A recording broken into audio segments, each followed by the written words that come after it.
Yeah, Now, the Oscar goes to, envelope please, Colby Lopez playing Seth freaking Rollins, because we have a backstage segment as Seth Rollins cuts a promo, but before he cuts his promo, he has the crowd in Quebec sing his beautiful, glorious, phenomenal, stupendous song, Oh. And immediately Seth is asked about the injury that Shinsuke Nakamura had whispered in his ear. And he just goes on this. He takes his glasses off. He gets real. He connects with the audience.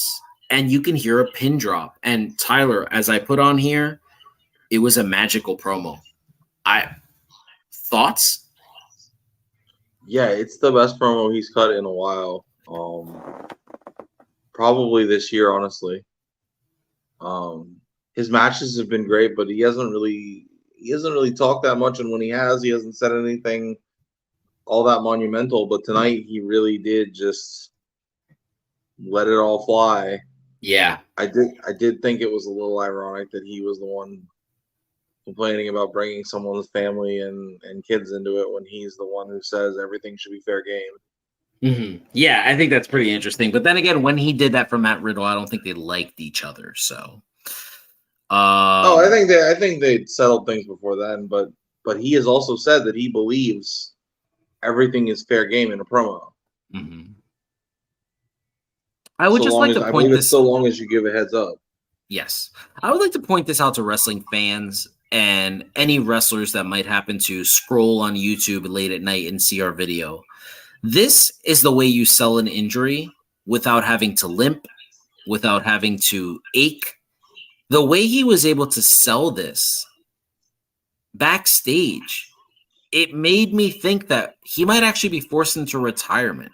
Like, I know that none of this is true. It's all work. But for the sake of this story, I bought into all of it.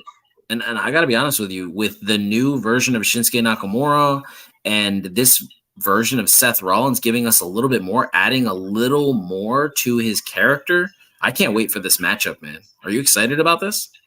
I definitely am.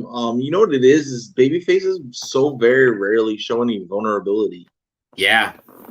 So for him to do that, and I don't think it's entirely a work, because I can remember back to right before Mania, rumors of him when he beat Brock, rumors of him having back problems. Yeah. And maybe they weren't going to give him the strap because he had back problems, and he certainly hasn't taken any time off since then.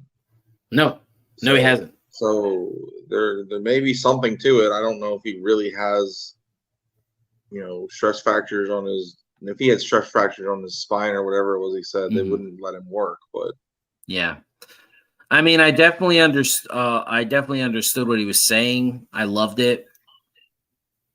I thought it was a really good. I thought it was a good way to sell the match without having either of them in the building tonight, which I thought was super interesting. Because I think those were both pre-recorded segments. I think we were supposed to think they were live, but they were both pre-recorded, and they came off like magic. I love them. From there,